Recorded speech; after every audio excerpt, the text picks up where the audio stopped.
Bienvenidos a nuestro nuevo episodio de Encuentros Pedagógicos, Reflexión y Acción. Hoy con un invitado súper especial, el doctor Diego Castro Caesero. El doctor Diego, es nuestro homólogo del Departamento de Pedagogía para la Universidad Autónoma de Barcelona. Y hoy tenemos el placer de poder contar con su presencia. El doctor Diego, pues es profesor titular en esta universidad. También es especializado en pedagogía aplicada y desarrollo organizacional.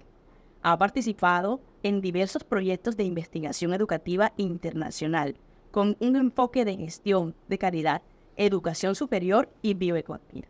Además, ha publicado varios libros y artículos en revistas académicas sobre temas como la intervención organizativa y la equidad de la educación. Bienvenido y un abrazo fraternal al doctor Diego. Muchas gracias, buenas tardes. Bueno, doctor Diego, estamos acá con Laura, que es parte de nuestro equipo de pedagogía, y queremos generar una conversación muy amena con usted, sobre todo por esa gran experiencia que... Pues esperemos que así sea y que empecemos una línea de colaboración y de intercambio, primero con ideas y luego con otras propuestas a partir de esta tarde. Será un placer. Bueno, hablando de su experiencia precisamente en relación al tema de la gestión de la calidad educativa, ¿cuáles son los principales desafíos que enfrentan las universidades actualmente? Los desafíos que enfrenta la educación superior actualmente a nivel internacional son muchos, pero generalmente vendrían como consecuencia de un cambio en el modelo. Principalmente, nosotros las universidades hasta los últimos años se han organizado en torno a dos ejes principales, que era todo lo que era el eje de la academia, desde el punto de vista del propio conocimiento, y por otro lado, desde el punto de vista más colegial y burocrático. Y en los últimos años hemos visto cómo estos modelos transitaban hacia un modelo que técnicamente se llama un modelo de mercado.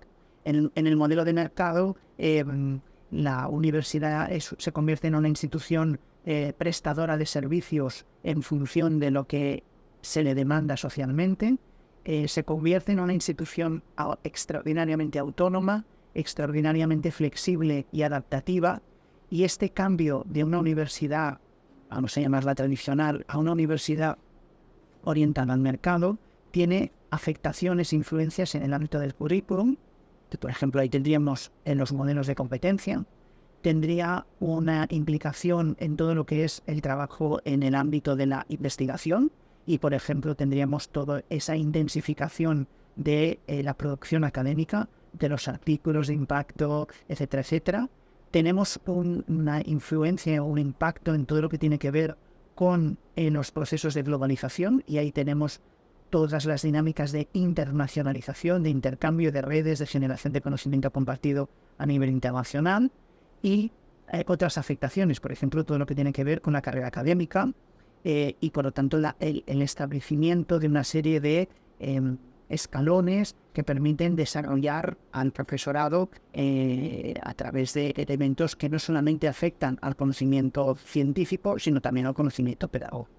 Por lo tanto, podríamos decir que la institución universitaria a nivel mundial se encuentra en una encrucijada, en un cambio muy profundo por esta transición al modelo de mercado, pero que no es una transición inmediata, no es una transición de la noche a la mañana. Y que, por lo tanto, esa transición convive con características de los modelos anteriores, y eso hace pues que los profesores a veces sean evaluados con modelos distintos, o que la realidad organizativa se haya cambiado en algunas áreas y en otras todavía no. Por lo tanto, podríamos decir que estamos en un momento de transición y de cambio, y esto seguramente tensiona muchos elementos de la vida institucional, de la vida universitaria. Claro que sí, yo creo que precisamente uno de los principales desafíos está en establecer la pedagogía, esa relación con los diferentes sectores emergentes, y cómo en la pedagogía trasciende de las aulas. Pues muchas veces pensamos en una universidad que está en el claustro, construcción del conocimiento, pero para que esta trascienda y avance se necesita que comience como a indagar esos conceptos a mirar cómo se están dando, en qué contexto se están dando esos conocimientos, con ese contenido. Entonces, de acuerdo a ello, la pregunta sería, ¿cómo cree que debe ser la relación entre la pedagogía y los sectores emergentes en el contexto socioeconómico actual? Bueno, realmente, Laura, es una pregunta muy pertinente porque justamente desde mi perspectiva, la pedagogía debería, o si tiene un campo de desarrollo al futuro, es justamente este ámbito de lo no escolar necesariamente. Tradicionalmente la pedagogía se ha circunscrito a los entornos escolares, se ha desarrollado de manera principal en el entorno del sistema educativo formal, en los profesores, en las metodologías, en los sistemas y en la organización de las instituciones educativas escolares, pero seguramente la perspectiva más atractiva y que hace de la pedagogía una profesión de futuro seguramente es esta posibilidad de apertura a otros escenarios y a otros contextos donde habitualmente no ha residido. Y en ese sentido yo creo que hay una simbiosis interesante entre el papel de la universidad por un lado y el papel de la pedagogía por otro.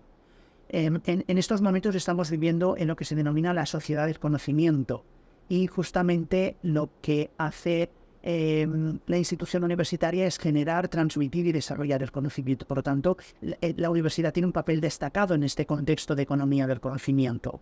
Y en ese sentido, por otro lado, tendríamos la pedagogía que, como decíamos, tradicionalmente se ha circunscrito a esos entornos tan escolares, pero que realmente deberíamos ampliar sus perspectivas para que fuera calando a otros escenarios organizativos, laborales y económicos. Y en ese sentido yo creo que se abren muchos nichos de mercado para los profesionales de la pedagogía en muchos contextos. Por un lado, todo lo que tendría que ver con la pedagogía laboral, es decir, cómo en las empresas todo lo que tiene que ver con el desarrollo del capital humano, la formación, etcétera, etcétera, es un elemento de futuro. Por otro lado, cómo la pedagogía puede intervenir en espacios de desarrollo humanitario, todo lo que tiene que ver con la participación de la ciudadanía a través de la cultura, de la animación sociocultural, de la pedagogía social. Por otro lado, todo lo que tiene que ver con la intervención en contextos de máxima vulnerabilidad y, por lo tanto, desde procesos desde intervenciones que afectan a la acogida a personas inmigrantes, por ejemplo, a su incorporación con todos los derechos en nuestras sociedades.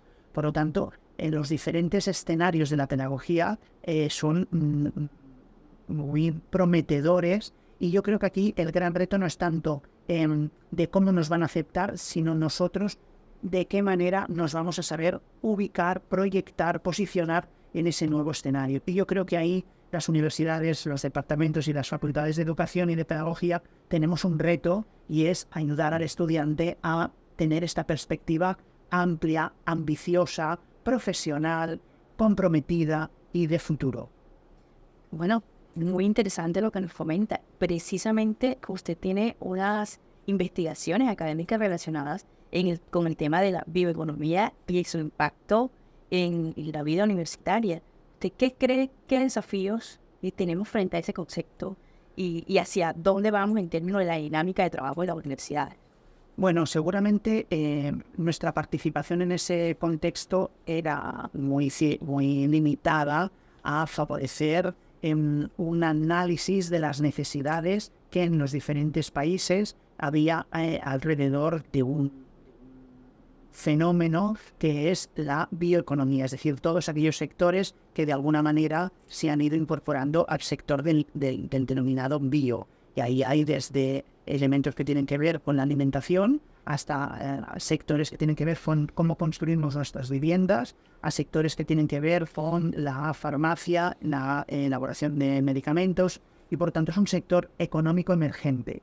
Y en ese sentido nosotros como pedagogos lo que hacíamos era detectar necesidades de formación, era hablar con los diferentes agentes del sistema educativo y del sistema productivo para ver el encaje que se podía establecer y sobre todo lo que también hacíamos era ubicar propuestas de formación y de desarrollo de las personas en diferentes puestos de trabajo. Y ahí en ese sentido yo creo que la organización formativa basada en competencias era un buen modelo en la medida que articula de una forma orgánica la formación inicial con la formación permanente, la vida académica con el desarrollo de las propias empresas y de las propias industrias. Por lo tanto, yo especialista en el ámbito del bio no soy, pero sí que es verdad que como es un ámbito que afecta al desarrollo de las organizaciones empresariales, desde la pedagogía siempre podemos aportar algo.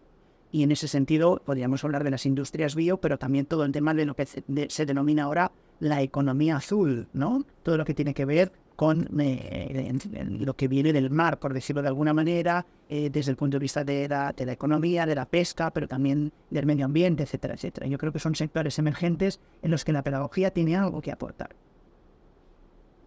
Bueno, en este orden de ideas, creo que uno de los elementos claves es la investigación. Entonces, ¿cómo cree usted que es el impacto que tiene esas relaciones intergeneracionales con respecto a la investigación? En este momento, ¿cuál es el papel que ocupa la investigación en las universidades? ¿Qué características en específico tiene? ¿O cuáles son de pronto, ese llamado al que están convocados todas las universidades en estos momentos en materia de investigación? Pues la pregunta tiene como varias derivadas. La primera, recordar, porque es necesario y pertinente, que la investigación es una función inherente a la vida académica. Se me hace difícil pensar que un profesor pueda desarrollar determinadas actividades sin una vinculación mayor o menor a la función investigadora. Es verdad que la docencia, la investigación y la transferencia a veces tienen vasos comunicantes, pero la investigación tiene sentido en sí misma, tiene entidad en sí misma. Por lo tanto, es una función capital, es una función institucional y es una función de la universidad y de los profesores que tenemos que desarrollar. En cuanto a cómo es la investigación en el ámbito pedagógico, yo creo que aquí hay otros temas que son necesarios y que requieren una mayor atención. Y yo creo que en ese sentido hay toda una corriente de trabajo muy actual que me parece muy interesante, que sería toda la práctica educativa basada en evidencias. Es decir, a nadie se le escapa que todos los médicos revisan revistas científicas de manera permanente, que su manera de formación y su manera de actualización es la revista, es el congreso, y en cambio nosotros estamos acostumbrados a trabajar en algunas ocasiones la práctica educativa basada en la normativa, o basada en la tradición, o basada en la reproducción de modelos, o basada en que alguien me dijo que aquello le había ido bien o no. Y entonces tenemos esa perspectiva de que la práctica educativa muchas veces se fundamenta en otras prácticas educativas y que falta ese rigor, ese someter a evaluación, a dato, a sistematización. Y en ese sentido yo creo que la investigación pedagógica tiene un reto muy importante de seguir creciendo, de seguir sistematizándose. Por eso todos los profesionales de la educación deberían tener una competencia mínima en investigación y especialmente en el contexto universitario. La cuestión al respecto, que es o derivado de la pregunta que me planteaba Laura, es una segunda cuestión y es de qué manera en las universidades se establecen equipos de carácter intergeneracional que pueden hacer frente a estos retos. Evidentemente, y hemos hecho investigaciones al respecto en diferentes contextos universitarios en España, nos viene a decir que actualmente existe una cierta cohabitación de estructuras sociales, de grupos sociales, de generaciones que por primera vez están participando en las comunidades académicas. En algunos contextos, 3, incluso 4 generaciones desde el punto de vista sociológico, ¿no? Los baby boomers, la generación Z, la generación Y, etcétera, etcétera. Estas generaciones tienen unas características sociodemográficas distintas, no solamente una edad, sino que aprenden de manera distinta, tienen una relación con la tecnología de manera distinta, tienen una relación con las formas sociales, ¿no? Con lo que diríamos la corrección, la educación en sentido popular de la palabra, distintas. Pero también es verdad que la articulación de equipos docentes y de equipos de investigación intergeneracionales favorece no solamente la relación social, sino también el desarrollo profesional. Porque podemos intentar hacer que los expertos y los noveles interactúen en sus escenarios de docencia, de investigación o incluso de gestión para aprender de manera mutua. Y en ese sentido hay literatura que respalda que los equipos de investigación en los que participan personas de diferentes generaciones pueden facilitar procesos de desarrollo profesional, de mejor clima, incluso de mayor productividad por parte de los académicos, ¿no? En la medida que se sienten más aceptados, menos rechazados, etcétera, etcétera. En la cuestión de la edad debería ser uno de los temas de atención a la diversidad que actualmente, habitualmente hemos trabajado la diversidad desde el punto de vista del género, o de la etnia, o de la origen cultural, o de la lengua, etcétera, etcétera. Pero desde un punto de vista actual también la edad y desde luego el edadismo sería un fenómeno que si no se trata pues podría generar una incidencia en los contextos universitarios, por ejemplo. Por lo tanto, es un nuevo vector de atención a la diversidad. Precisamente, doctor Diego, creo que toca un punto en que teníamos en la agenda para una pregunta sobre esas necesidades, cómo las universidades actualmente están pudiendo equilibrar esas necesidades, no solo de innovación, no solo de inclusión. Usted también hizo énfasis sobre la praxis del nuevo profesor, el reto que tiene actualmente. Pero ¿cómo estamos enfrentando desde los departamentos de pedagogía ese reto frente a lo nuevo que se demanda y a garantizar la equidad y el acceso a la educación superior con calidad, claro? Sara Karina, yo creo que nos la va a dar en este caso la teoría sobre lo que habitualmente llamamos el universo epistemológico de las ciencias de la educación. Muy habitualmente entendemos que lo pedagógico es aquello que hace referencia a lo didáctico, a los procesos de enseñanza-aprendizaje, y que muchos profesionales de la educación entienden que su trabajo será podemos decir, la acción educativa o la intervención educativa a través de los programas de enseñanza-aprendizaje en el ámbito curricular, si es más formal, o en el ámbito de los programas de educación social o no formal.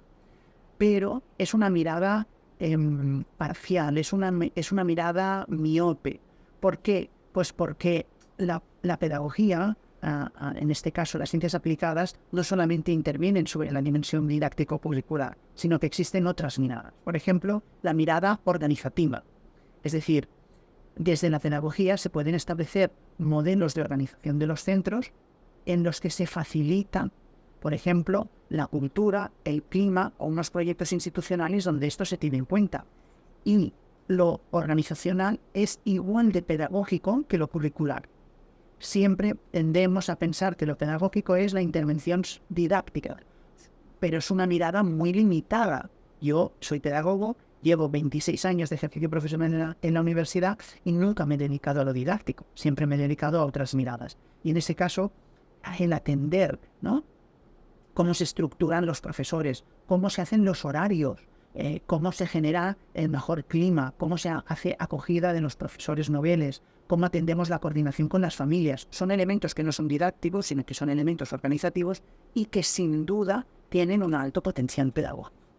Y como no hay dos sin tres, tenemos un tercer ámbito que sería todo el ámbito de la orientación, del acompañamiento, de la tutoría, que tampoco es organizativo y no es didáctico por definición. Y entonces ahí habría un tercer vector de intervención. En ese sentido yo sintetizaría un poco de qué manera podemos ajustar y podemos aplicarnos sobre todos estos temas. Yo me centraría en una mirada integral e integradora, donde se tiene en consideración el currículum, donde se tiene en consideración el contexto organizativo y donde se tiene en consideración el contexto del asesoramiento y de la orientación. Gracias. Qué clave, porque para nadie es un secreto que en la universidad confluyen diferentes tipos de profesores.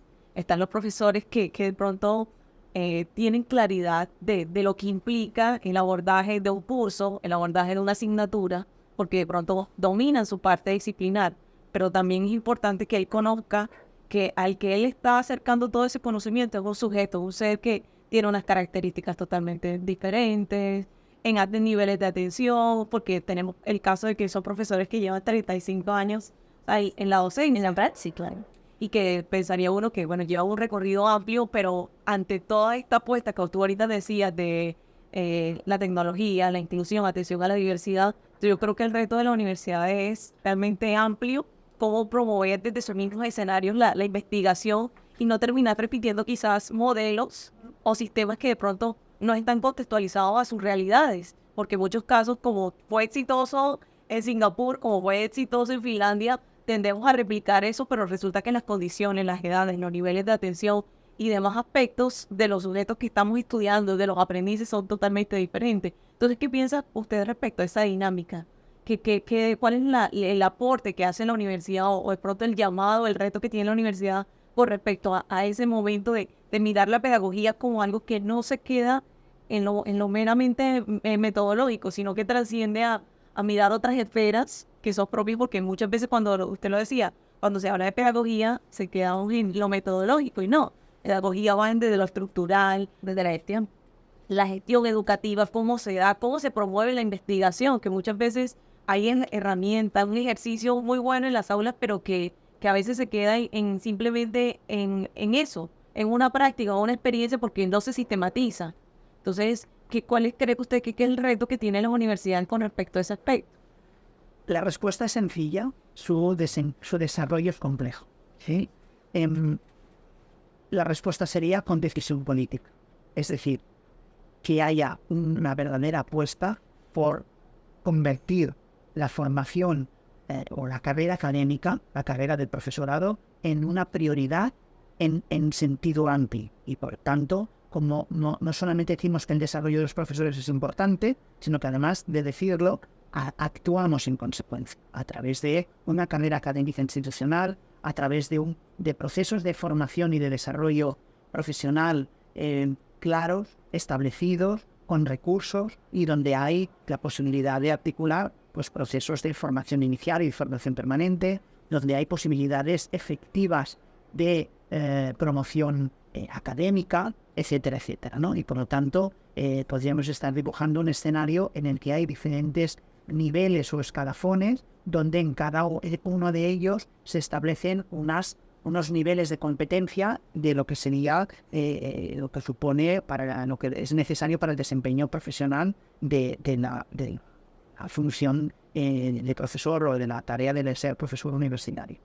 ¿Tenemos muy claro eso o está mucho más claro esas necesidades de desarrollo profesional en el ámbito de la investigación? Y todo el mundo tiene muy claro, ¿no?, que si uno quiere investigar en determinado nivel, pues tiene que tener una formación en aspectos metodológicos. Si quiere además mayor perspectiva, pues tendrá que sacarse su doctorado y tendrá que buscar una línea de investigación, hacer publicaciones, etcétera, etcétera. Cuando esos mecanismos de desarrollo profesional los trasladamos al ámbito más de la función docente, queda siempre un poco desdibujado.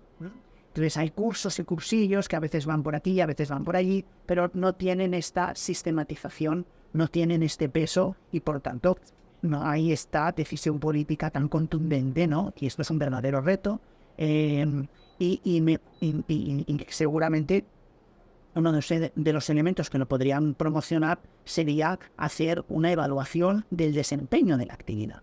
Y en ese sentido, no una evaluación para sancionar, pero sí una evaluación para identificar las necesidades, las falencias, las dificultades que tiene cada uno de los miembros de la comunidad y a partir de ahí que la institución arbitre pues, mecanismos de acompañamiento, mecanismos de formación, mecanismos de intercambio, mecanismos de innovación que permitirían actualizar y permitirían generar en una carrera académica un desarrollo profesional orgánico. Pero para eso tiene que haber una decisión y eso tiene que estar en el centro de la vida académica. Porque si en el centro de la vida académica ponemos otra cosa, pues se desarrollará otra cosa. Una de las cosas que siempre me gusta a mí destacar es que en el ámbito de la educación, cuando tú pones un elemento de evaluación, la evaluación tiene un efecto y es que condiciona el proceso previo, ¿sí? Si tú evalúas de una manera, los estudiantes aprenderán para superar la prueba en función de esa evaluación y por lo tanto la evaluación siempre tiene una de las ventajas que podríamos sacarle a esa realidad es que podría condicionar y en ese sentido una evaluación orientada a la mejora podría condicionar la práctica educativa. Por lo tanto, esto de que como en Singapur me va bien o como llevo haciéndolo 20 años y hasta ahora no ha muerto nadie por mi metodología, ¿no? Pues la voy a seguir aplicando 20 años. Bueno, Diego, ya para finalizar, creo que has tocado un punto fundamental que nos llega a todos y es la formación docente. Y a mí sí me gustaría que le hablaras a nuestra comunidad, a nuestra comunidad universitaria frente a sus relevancias y precisamente voluntarias. O sea, realmente nosotros desde el departamento siempre queremos que esta formación sea vista desde el mejoramiento interno de cada uno de los profesores y de cada uno de los miembros de la clase. Algo que sencillamente va en pro del crecimiento.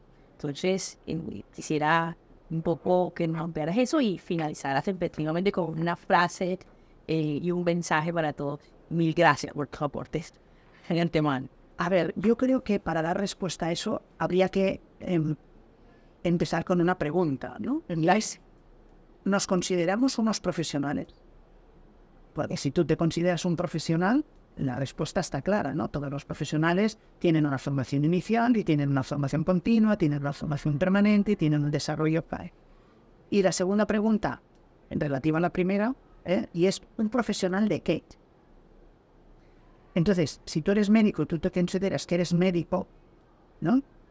Pues eres un profesional de la medicina. Pero si eres un profesor universitario de medicina, la profesión es esa. ¿Me explico? Que es distinta a ser médico. Y si tú eres abogado o eres licenciado en Derecho, pues si tú te consideras que eres abogado o abogada, eso es una realidad. Pero realmente tu profesión es ser profesor universitario de Derecho. Entonces, yo creo que hay que poner el foco realmente en el contexto profesional que nos ocupa. Entonces, en ese contexto profesional, de ser profesores universitarios de una disciplina, la disciplina es una parte extraordinariamente importante. A nadie se le escapa que para dar clase en física tienes que saber física o en medicina tienes que saber medicina, y no solamente la que aprendiste, sino también la actualización en la materia. Y seguramente ahí la investigación es un factor facilitador de estar al día de la propia disciplina. Porque en la medida que investigas tienes que estar actualizándote de los últimos avances que hay en el ámbito, en la materia donde tú estás trabajando. Sin embargo, ¿qué es decir? Que la parte de ser un profesor de ese siempre es la cara B de la ecuación. Es una variable a la que nos da pues mayor, o que la consideramos de menor categoría, o que no nos da el tiempo, porque si nos dedicamos a la parte técnica, al foco, en la otra, la parte pues de ser lo que implica ser profesor, que no solamente es una cuestión de metodologías. Ser profesor tiene otras muchas implicaciones derivadas, y seguramente el hecho de no tenerlas en la cabeza nos hace derivar, nos hace pensar de que nuestra idea de la profesión que ocupamos no está suficientemente. Y por lo tanto, volvemos aquí a plantear que aquí hay un elemento importante, por ejemplo, de decisión política, y es cómo seleccionamos y qué criterios tenemos para seleccionar a nuestros profesores y con qué criterios avanzan, promocionan y se desarrollan profesionalmente. Si solamente es con papers de su disciplina, o si son con papers de su disciplina y, por ejemplo, con procesos de formación o de innovación o de desarrollo en el ámbito de la didáctica específica donde están trabajando, ¿no? Y en ese caso, en nuestro contexto, deberían ser los dos elementos. Usted es profesor y eso tiene unas implicaciones, y es profesor de algo y ese algo tiene unas implicaciones. Creo que el reto con el que nos vamos hoy con este episodio es bastante arduo. Primero, la otra mirada de centrarnos y que cambiar el chip, primero que todo, que pedagogía hace referencia solamente a la parte metodológica, porque es una de las concepciones que normalmente se tiene. Pero cuando ya uno investiga a fondo y se da cuenta que va más allá, trasciende a todos los aspectos que tiene que ver, y que el microcurrículo es una parte de toda esa parte metodológica, y que hay otros aspectos que están relacionados, que infieren en ese proceso de cómo aprende. Es necesario que el profesor conozca cómo funciona la neurociencia para la relación del aprendizaje, cómo se da una activación en una clase, qué elementos tiene que ver no solamente en el uso de una inteligencia artificial, sino qué implica el uso de una inteligencia artificial desde la parte ética, pero también implica la manera como la utilizo. ¿Para qué? Para hacer seguimiento, para hacer evaluación. ¿Para qué? ¿Con qué propósito? Porque si no, estaríamos haciendo un uso de toda esta tecnología de manera instrumental, replicando modelos más de lo mismo. Entonces, creo que el éxito de utilizar y saber apoyarnos de la pedagogía con éxito está en saber qué implica pedagogía. Y como usted lo decía, que los profesionales, independientemente sea su formación disciplinar, si están al servicio de la docencia, al servicio de ser profesores, de estar en la educación, creo que tienen que sentir la necesidad de prepararse en temas pedagógicos, en temas que lo lleven a él a transformar su práctica y, ¿por qué no?, a sistematizar. Porque cuando uno sistematiza, genera un precedente, no solamente para nosotros como nuestra hoja de vida, sino como profesionales, sino también generar un precedente de que otros profesores que estén con las mismas dificultades o de pronto que estén atendiendo las mismas necesidades puedan orientarte a ti como un foco. Y como leí hace pocos, los pedagogos que ya escribieron bastante, pero en estos momentos también deben surgir otros pedagogos. ¿Por qué? Porque ellos investigaron y que algunas teorías todavía se mantienen en el contexto actual. Pero también en este momento, después de una pandemia, creo que muchas de esas teorías también deben reevaluarse y deben aparecer otras. Entonces yo creo que ese es el éxito de esto, de mirar la pedagogía. Ahorita usted mencionaba 3 aspectos que me quedaron como clave relacionados con la pedagogía. La pedagogía laboral creo que es un éxito y un punto clave de las universidades, deben trabajar. Un espacio para el desarrollo comunitario, creo que es clave, que es el compromiso con la extensión de las universidades en materia social. Y por supuesto esa pedagogía social que trascienda de las aulas, que vaya y que el profesional se le note, porque cuántos profesionales no hay que tienen un currículo lleno de títulos, de certificaciones, pero la manera como se comportan socialmente, no, uno sale de su universidad o sale de su lugar de trabajo, pero sigue siendo esa persona que identifica a una institución. Entonces, creo que son 2 aspectos claves en la formación como persona, pero también la formación profesional. Creo que son 2 puntos que las universidades a nivel general deben tener como aspectos. Entonces, creo que son de los aspectos claves que vamos tomando de su intervención.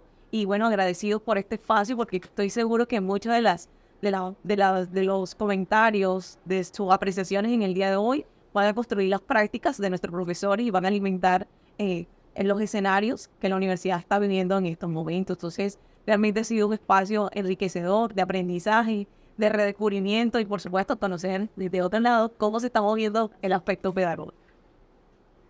¿Algunas palabras? Bueno, me habéis pedido que haga una síntesis. Así es, en una frase. Esa frase, bueno, no sé si la sabré articular de forma adecuada. Esto es un reto, una frase. Pues vamos a hablar de retos. Yo creo que la universidad está ante un gran desafío como institución generadora de conocimiento y transmisora de conocimiento y como una institución comprometida con el entorno. Y la pedagogía, los pedagogos y los profesionales de la educación pueden ayudar a que parte de ese desafío tenga mayores certezas.